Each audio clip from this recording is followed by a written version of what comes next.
So you're thinking about starting powerlifting, but you don't know if it's for you. I got you.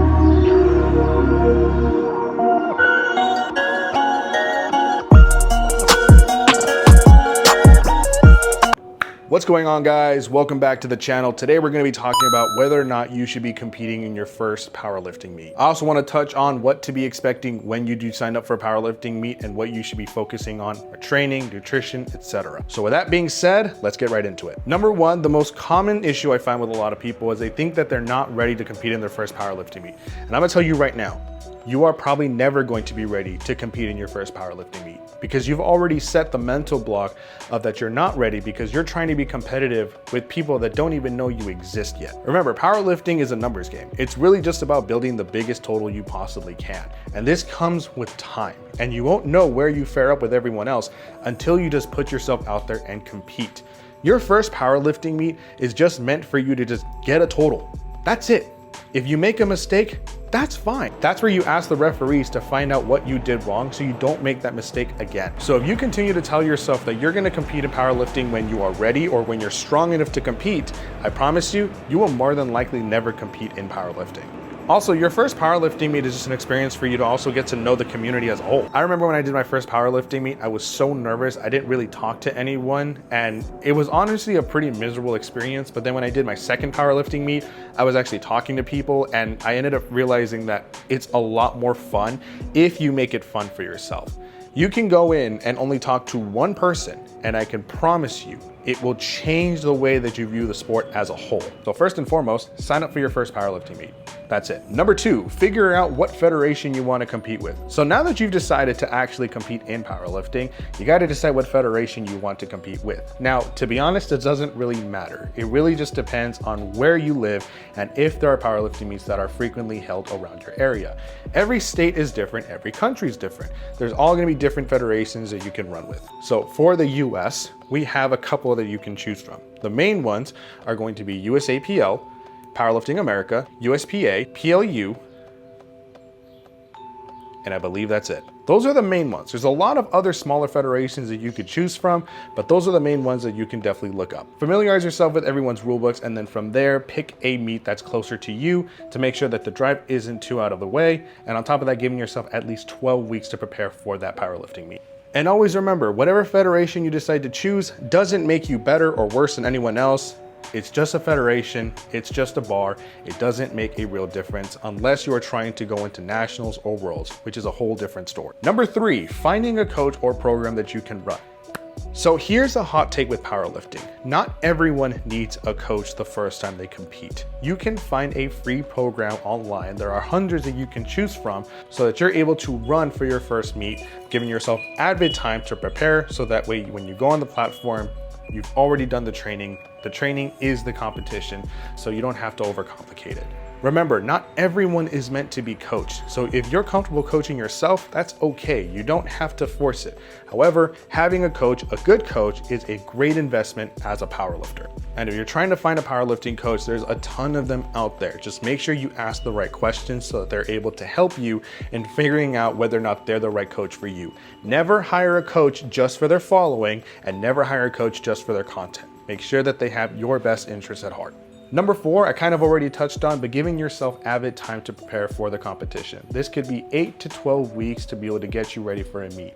You want to make sure you're giving yourself enough time to train to competition standards and giving yourself enough time to be able to build up your capacity so that way you're able to get used to the heavier and heavier weights so that when you get closer to the meet, you're not bombarded or surprised by the amount of weight that's on your back or your hands. And to be honest, a lot of the training leading up to a competition is going to be the exact same as what you're going to do on the platform.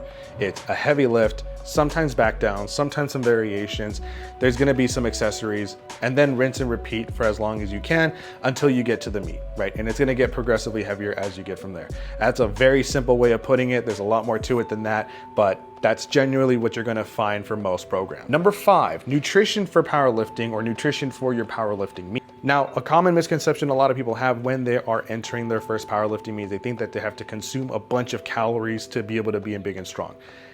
That's wrong. Powerlifters nowadays are prioritizing whole foods and making sure you're getting adequate protein, carbs, and fats to be able to fuel for performance and to fill out your weight class.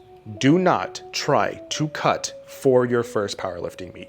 Pick a weight class that you can be within 5 or maybe 2.5 kilos of, so that way you could just fill that up and you're able to meet the weight class requirements without having to cut anything.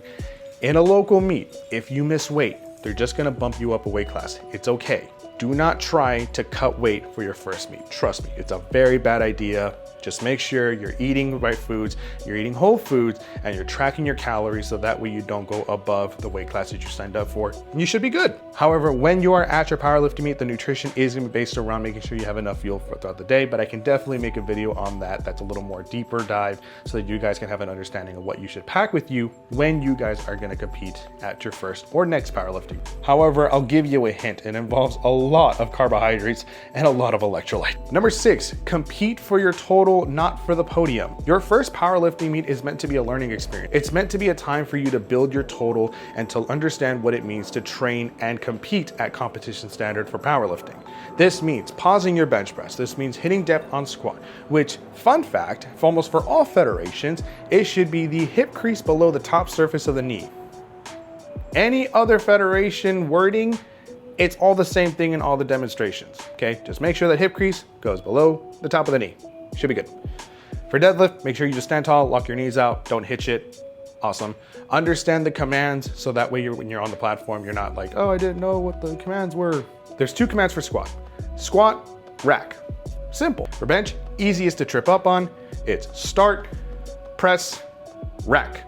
Practice that in training, you should be good. For deadlift, down.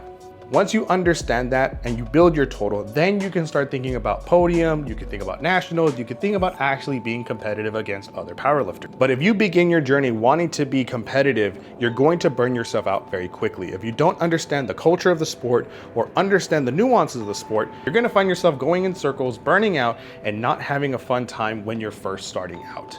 Powerlifting is like any other sport. Being competitive is cool, but learning the skill first is the most important. Number 7 is probably the last and most important thing.